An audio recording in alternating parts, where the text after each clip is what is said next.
यशरूप चरणों शरणों। जय सद्गुरुदेव जय पद शरणों। श्री यशरूप चरणों शरणों। जय सद्गुरुदेव जय पद शरणं। श्री यशरूप चरणों शरणं। जय सद्गुरुदेव जय पद शरणं। श्री यशरूप चरणों शरणं।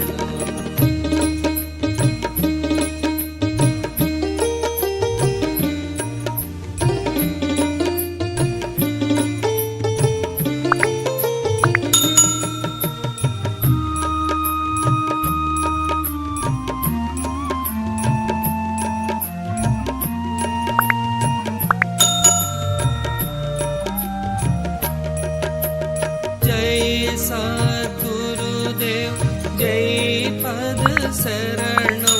श्री यशरूप चरणों शरणं। जय सद्गुरुदेव जय पद शरणं। श्री यशरूप चरणों शरणं। जय सद्गुरुदेव जय पद शरणं। श्री यशरूप चरणों शरणं। जय सद्गुरुदेव जय पद शरणं। श्री यशरूप चरणों शरणं।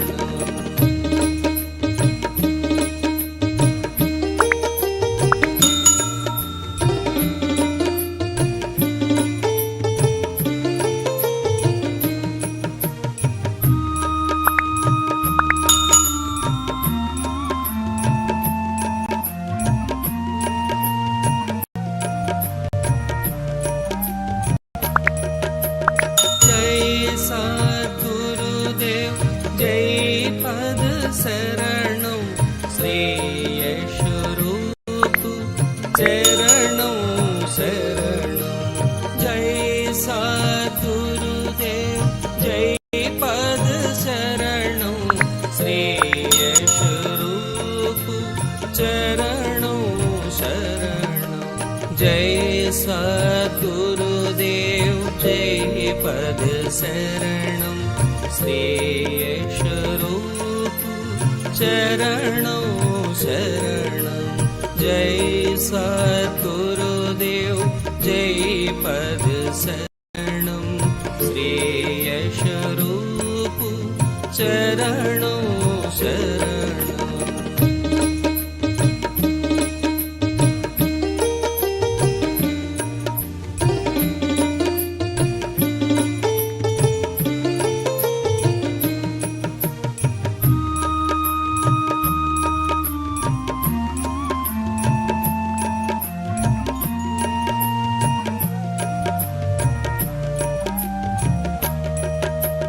जय सद्गुरुदेव जय पद शरणं। श्री यशरूप चरणों शरणं। सद्गुरुदेव जय पद शरणं। श्री यशरूप चरणों शरणं। जय सद्गुरुदेव जय पद शरणं। श्री यशरूप चरणों शरणं। जय सद्गुरुदेव जय पद शरणं। श्री यशरूप चरणों शरणं। जय सद्गुरुदेव जय पद शरणं। श्री यशरूप चरणों शरणं।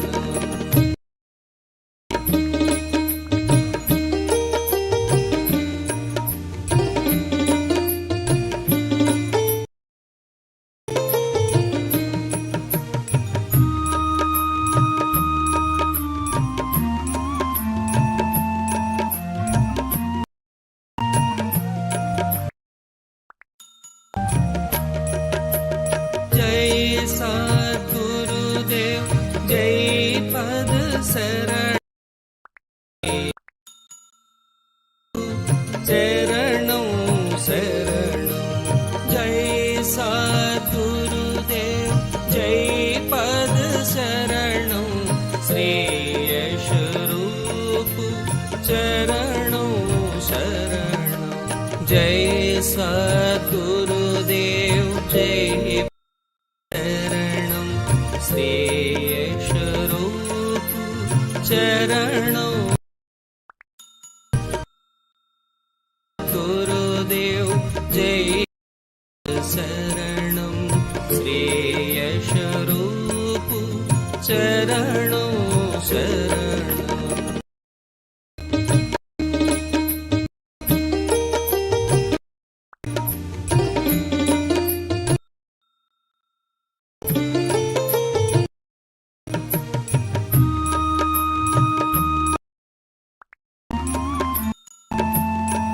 जय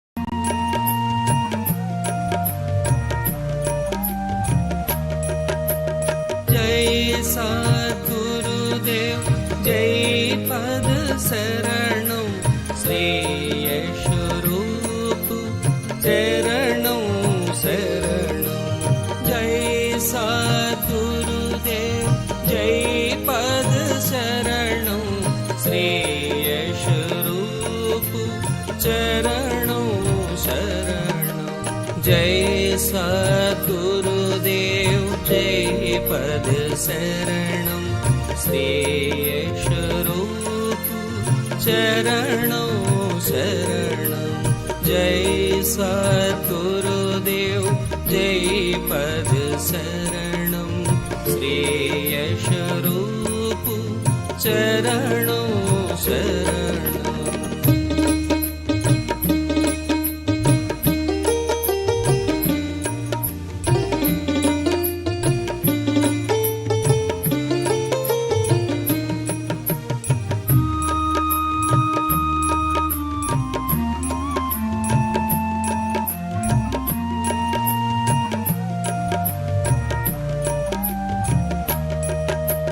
जय सद्गुरुदेव जय पद शरणं श्री यशरूप चरणं शरणं जय सद्गुरुदेव जय पद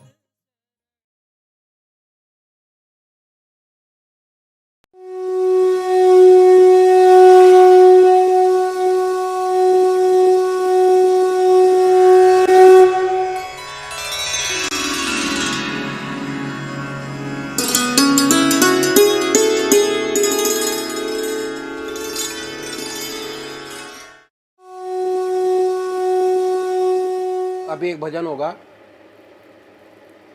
और भजन के साथ साथ सभी भाई बहन अपने अपने इष्ट का ध्यान करेंगे। ध्यान कैसे करें?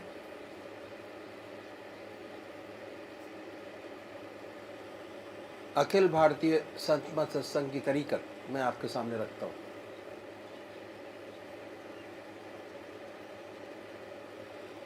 सबसे पहले निश्चित कीजिए कि परमात्मा की कौन सी मूर्त, कौन सी सूरत, कौन सी शक्ल आपको सबसे ज़्यादा प्यारी लगती है। मूर्ति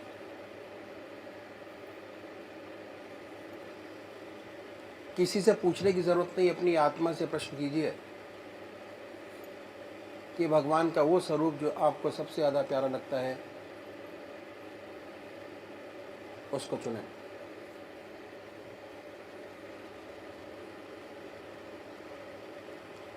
उसके बाद किस नाम से आप उनको याद करेंगे उसको भी चुने। मंत्र तो क्या हुआ, दो चीज आपने चुनी, एक अपना इष्ट देव और एक मंत्र।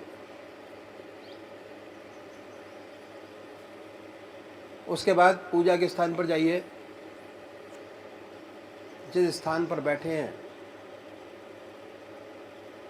जिस आसन पर बैठे हैं, उसी आसन पर बैठें। बड़े प्यार से धूप बत्ती अगरबत्ती जलाएं। बड़े आराम से बैठिए और बैठने के बाद ये महसूस कीजिए कि आपका इष्ट शरीर आपके सामने विद्यमान है।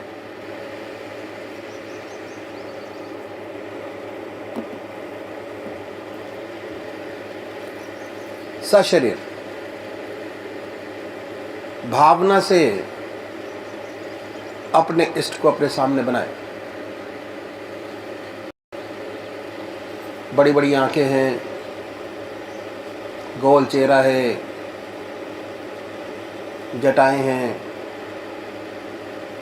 सर्पों की माला है। ख्याल से बाय थॉट उसमें इतने लीन हो जाए कि जब तक आप ध्यान करते हैं तब तक और कोई विचार और ख्याल ना आए, पर आएगा। उन विचारों को हटाएं, फिर अपने इष्ट देव की मूर्त अपने सामने बनाएं।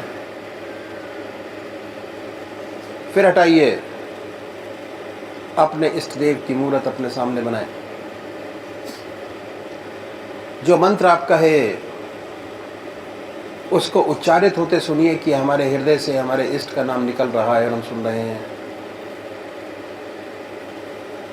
और जब तक ऐसा ना हो, बड़े प्यार से अपने इष्ट का नाम विद फुल फोर्स जिह्वा से ले सकते हैं। इतना फोर्स उस नाम में होना चाहिए कि ना कोई दूसरा विचार रहे, ना ख्याल। उसमें तल्लीन हो जाए, उसी की याद हो, उसी का ख्याल हो। समर्पित भाव से बड़े प्यार से अपने इष्ट के नाम को ले। आधा घंटा सुबह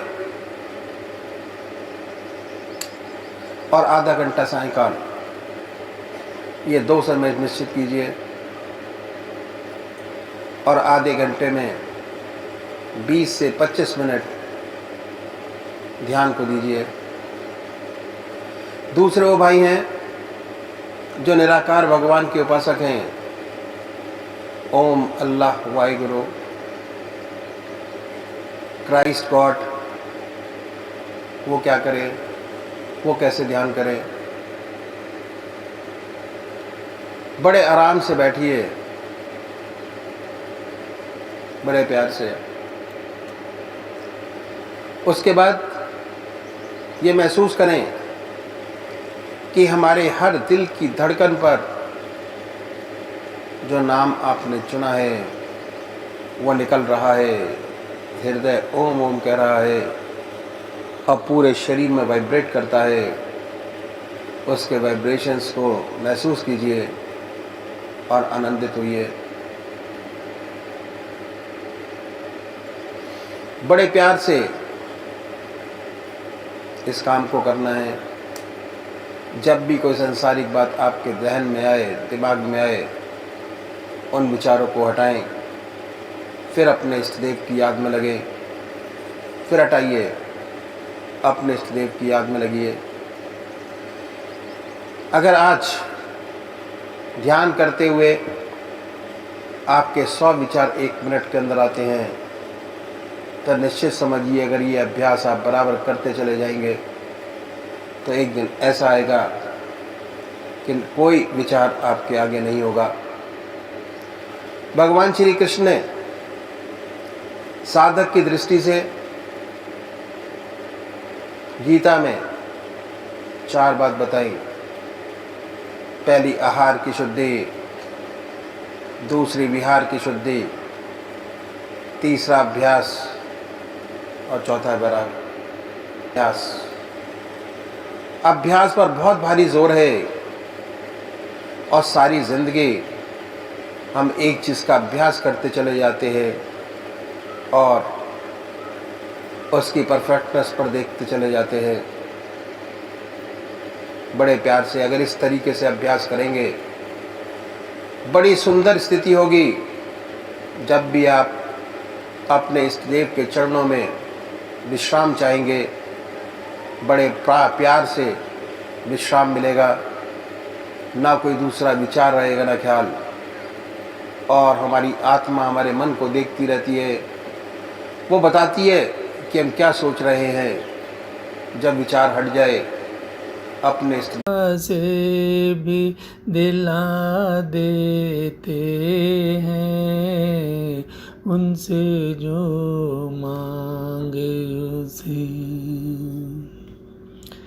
आपकी शान न समझी है, न समझेगा कोई।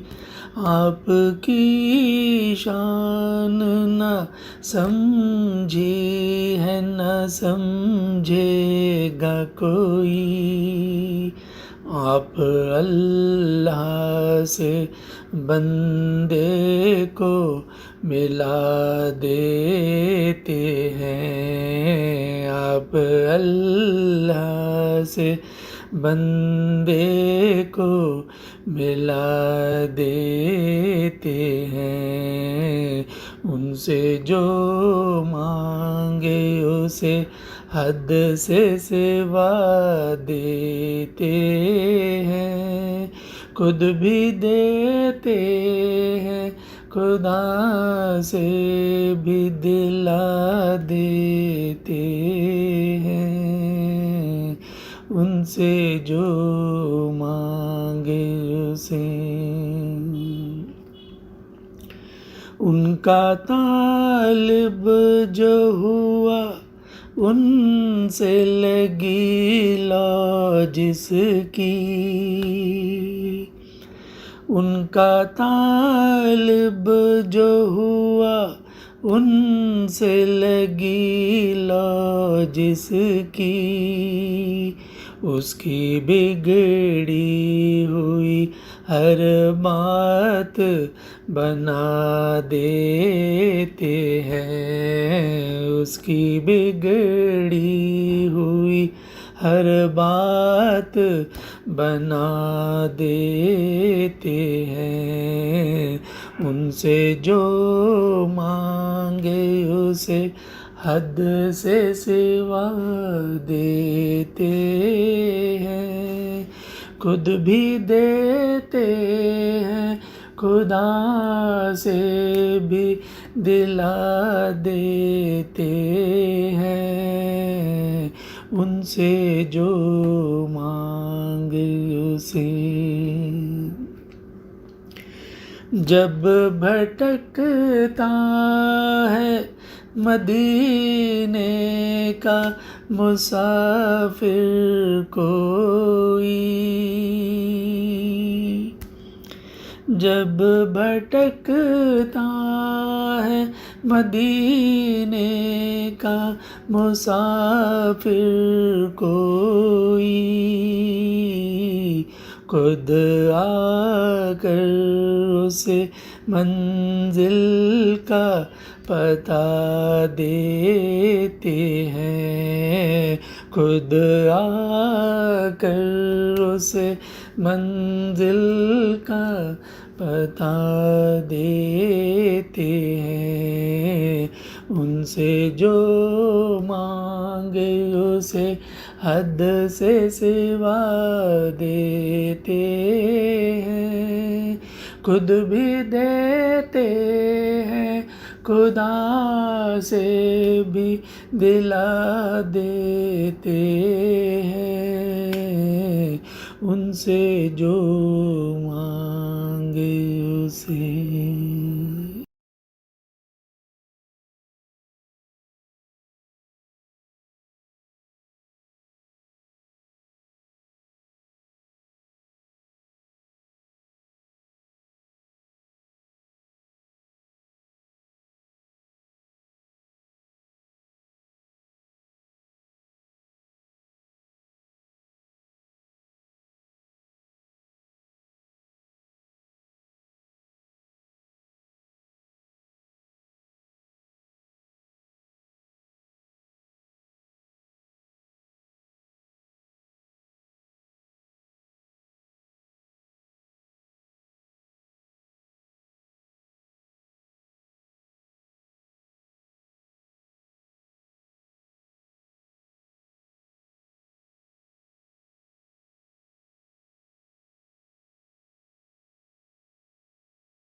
जय सद्गुरुदेव, जय पशरणम। श्री ब्रिजमोहन वचनामृत भाग 1। श्रद्धा और विश्वास की वृद्धि। स्थान तीमारपुर, दिल्ली।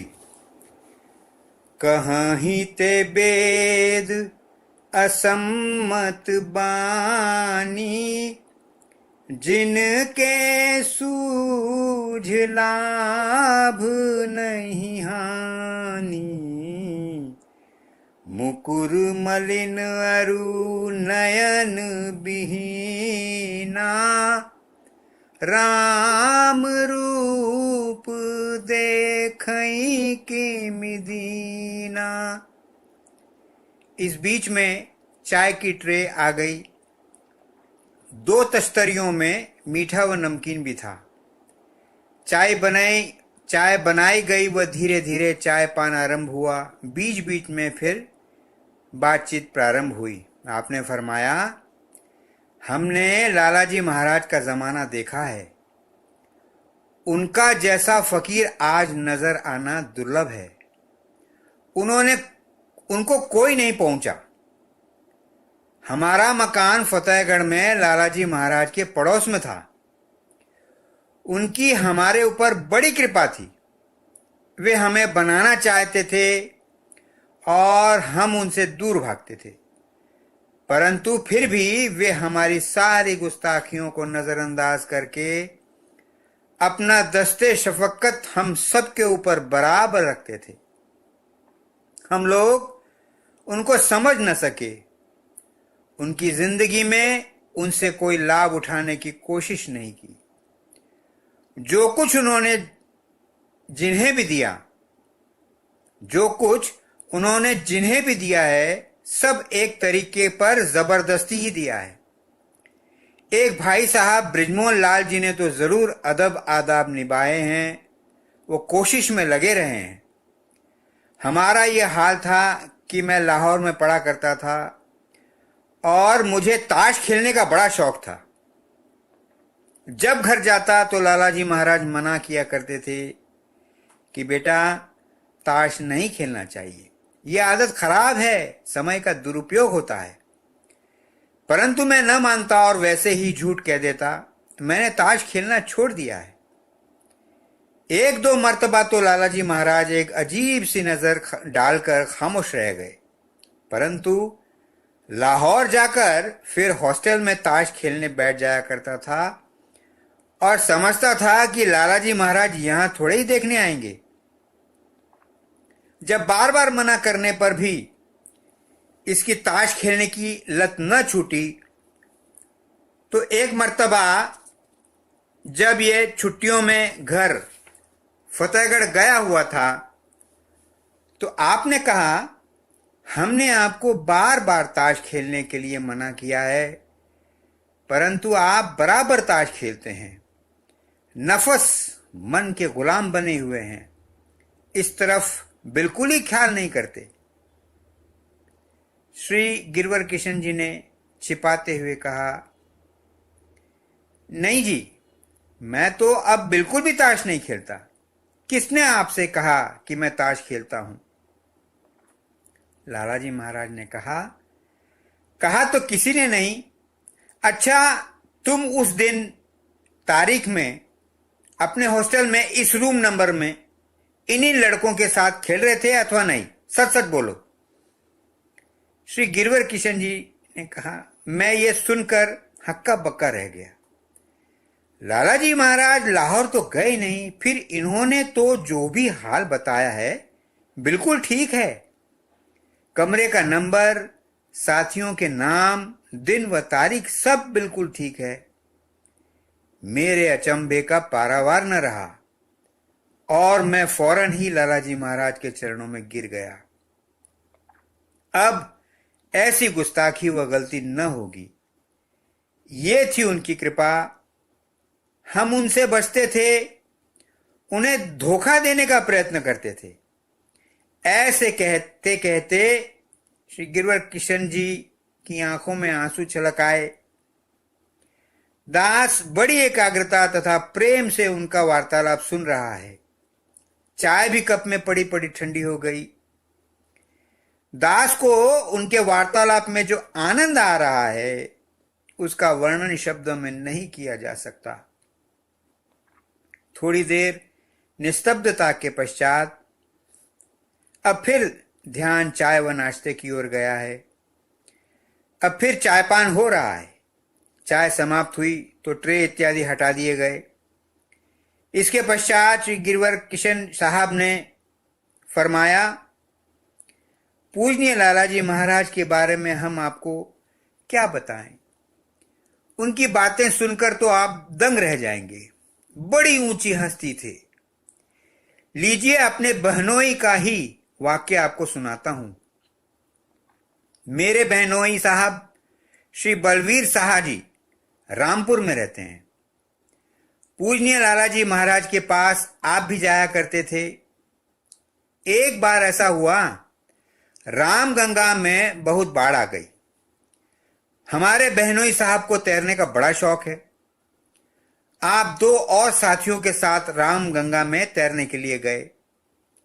तीनों ही बाढ़ आई रामगंगा में कूदते व तैरते रहे तथा मनोरंजन करते रहे। एक बार हमारे बहनोई साहब अपने दोनों साथियों को काफी पीछे छोड़ अकेले ही आगे निकल गए। रामगंगा में भंवर बहुत पड़ती है। आगे भंवर में जाकर फंस गए। भंवर इतनी तीव्र थी कि उनको घुमाकर अंदर नदी की सतह तक ले गई और फिर ये ऊपर आए। इनके भरसक बाहर निकलने के प्रयत्न के बावजूद भी ये भंवर से बाहर न निकल सके। भंवर इन्हें नीचे नदी के धरातल तक ले जाती और फिर ऊपर सतह पर ले आती। यहां पर जो सांस मिलता ले लेते थे। इनके साथी दूर से धोती वगैरह फेंकते रहे, परंतु भंवर में जाकर निकालने की दोनों में से किसी की हिम्मत न हुई। धोती तक तो ये न पकड़ सके। 8 या 10 मिनट इनका यही हाल रहा और यह ऊपर नीचे होते रहे, जिससे सांस भी फूलने लगा तथा शरीर में भी थकान महसूस होने लगी।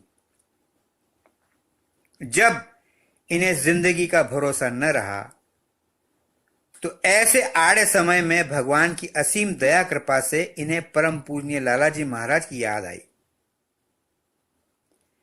जब इन्हें जिंदगी का भरोसा न रहा तो ऐसे आड़े समय में भगवान की असीम दया कृपा से इन्हें परम पूजनीय लालाजी महाराज की याद आई और आंखें मीचकर इन्होंने अपने आप को यह सोचकर कि अब मरना तो है ही, क्यों न लालाजी महाराज की याद में मरा जाए, अपने आप को उनके पवित्र ध्यान में लगा दिया। ऐसा विचार कर सारे प्रयत्न छोड़कर परम पूजनीय लालाजी महाराज का ध्यान हृदय में धर मौत का इंतजार करने लगे। कहा जाता है कि इतने में ही एक लड़का जिसकी उम्र 12 या 14 वर्ष से अधिक न होगी, रामगंगा के दूसरे किनारे से दरिया में कूदा और तैरकर इस भंवर तक आया। भंवर में आकर श्री बलवीर साहा जी को धक्के लगा लगाकर भंवर से बाहर निकाला और फिर रामपुर की ओर उन्हें पकड़कर खींचकर इतने पानी में जाकर छोड़ दिया जहां से यह आशा थी कि इनके साथी इन्हें बाहर निकाल लेंगे। इसके पश्चात यह दिव्य साहसी लड़का रामगंगा के उसी किनारे पर जहां से आया था चला गया और जंगल में ओझल हो गया। अब तो कुछ मुश्किल न था। उनके साथी उन्हें किनारे पर ले आए और उनके पेट वगैरह से में जो पानी भर गया था उल्टा कर निकाला। जब होश में आए तो फिर उस लड़के की ढूंढ शुरू हुई जिसने यह हिम्मत का काम किया था। बहुत इधर उधर रामगंगा पार के गांवों में मालूमात की गई, परंतु उस लड़के का कुछ पता न चला।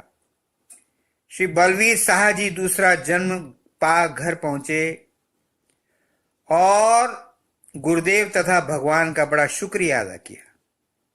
अगले रोज प्रातःकाल ही उन्हें फतेहगढ़ से तार मिला जिसमें लिखा था, wire your welfare immediately Ramchandra, अपनी कुशलता का तार शीघ्र दें रामचंद्र। ये तार पाकर बाबा बलबीर साहा जी चौंक ही तो पड़े, परंतु उनकी समझ में भेद कुछ आया नहीं। अब उधर फतेहगढ़ का हाल सुनिए। इस दिन जिस रोज यह वाकया गुजरा, परम पूजनीय लालाजी महाराज सायंकाल के समय बाहर से सत्संगी भाइयों के आए हुए पत्र डॉक्टर श्री कृष्ण जी साहब, हमारे भाई साहब जी, से पढ़वा रहे थे। हमारे भाई साहब उन दिनों परम पूजनीय लालाजी महाराज के पास फतेहगढ़ में ही थे। लगभग 5 बजे एक पत्र बिल्कुल बीच में ही छोड़कर आप एकाएक ऊपर मकान की छत पर गए और छत पर बड़े ध्यानावेश में इधर उधर मस्ती में घूमते रहे।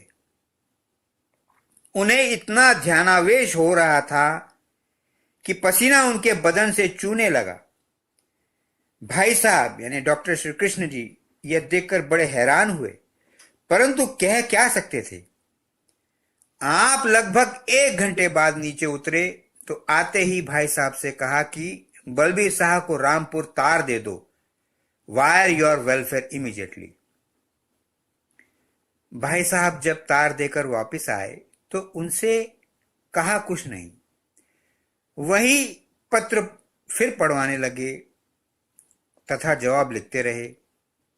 अगले साल का फतेहगढ़ में भंडारा हुआ तो सब भाई एकत्रित हुए।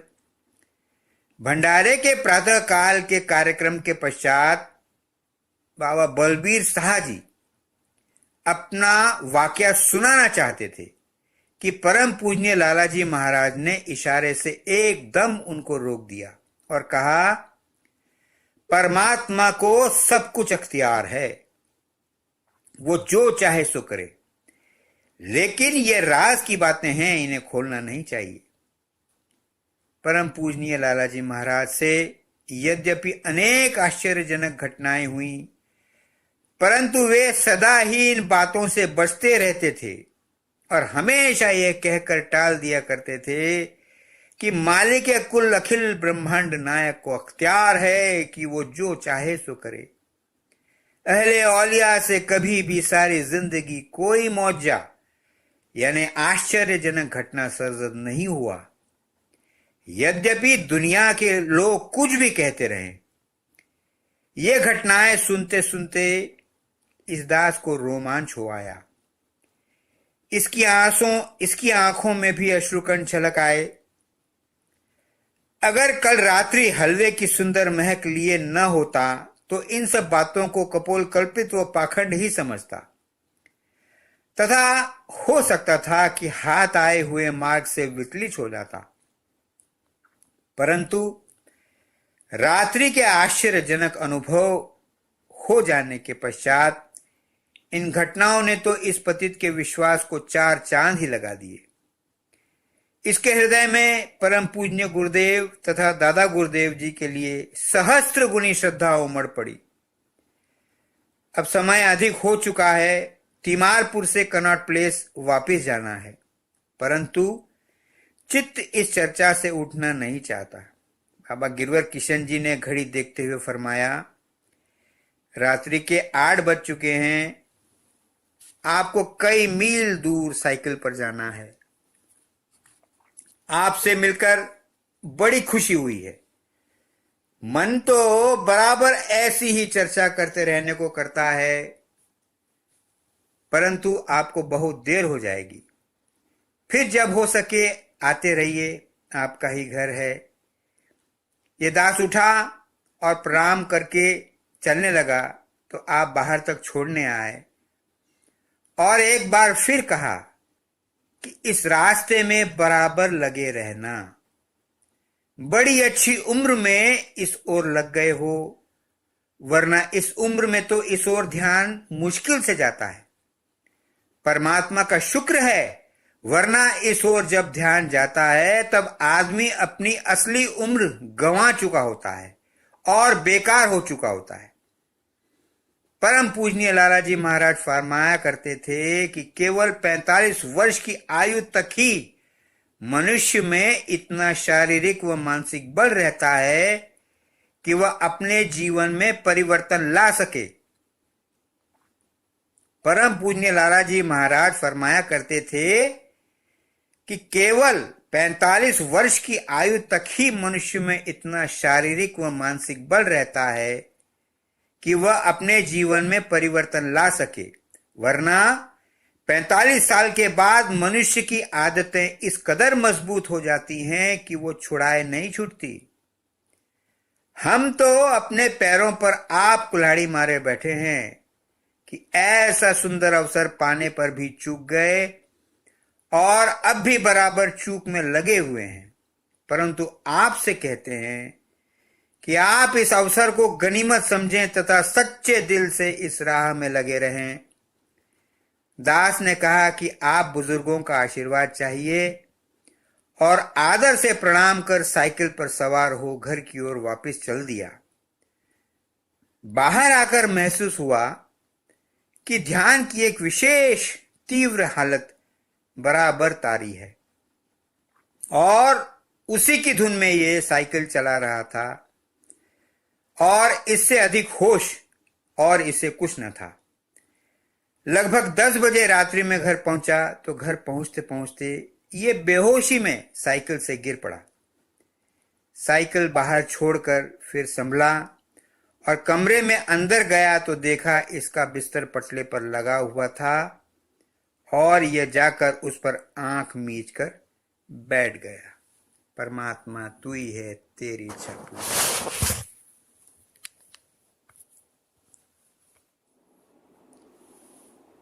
हे मेरे गुरुदेव करुणा सिंधु करुणा कीजिए।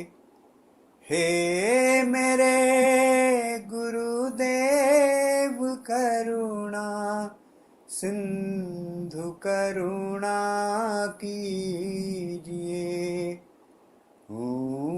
अधम आधीन अशरण अब शरण में लीजिए। अधम आधीन अशरण अब शरण में लीजिए। खा रहा गोते हूँ मैं भव सिंधु की मझधार में। खा रहा गोते हूँ मैं भव सिंधु की मझधार में। आसरा है दूसरा कोई न इस संसार में। आसरा है दूसरा कोई न इस संसार में। मुझ में है जप साधन और नहीं कुछ है। मुझ न साधन और नहीं कुछ ज्ञान है। निर्लज्जता है एक बाकी और बस अभिमान है। निर्लज्जता है एक बाकी और बस अभिमान है। पाप बोझों से लदी नैया भंवर में जा रही। पाप बोझों से लदी नैया भंवर में जा रही। नाथ दौड़ो और बचाओ, शीघ्र डूबी जा रही। नाथ दौड़ो और बचाओ, शीघ्र डूबी जा रही। आप भी यदि छोड़ देंगे फिर कहाँ जाऊंगा मैं। आप भी यदि छोड़ देंगे फिर कहाँ जाऊंगा मैं। जन्म दुख से नाव कैसे पार कर पाऊंगा मैं। जन्म दुख से नाव कैसे पार कर पाऊंगा मैं। सब जगह मैंने भटक कर ली शरण प्रभु आपकी। सब जगह मैंने भटक कर ली शरण प्रभु आपकी। पार करना या न करना दोनों मर्जी आपकी। पार करना या न करना दोनों मर्जी आपकी। हे मेरे गुरुदेव करुणा सिंधु करुणा कीजिए। हूँ अधम आधीन अशरण अब शरण में लीजिए। हे मेरे गुरुदेव करुणा सिंधु करुणा कीजिए। परमात्मा तू ही है, तेरी इच्छा पूर्ण हो।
जय सद्गुरुदेव जय पद शरणं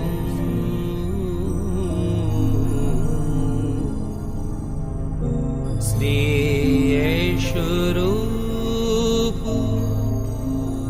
चरणं शरणं जय सद्गुरुदेव जय पद शरणं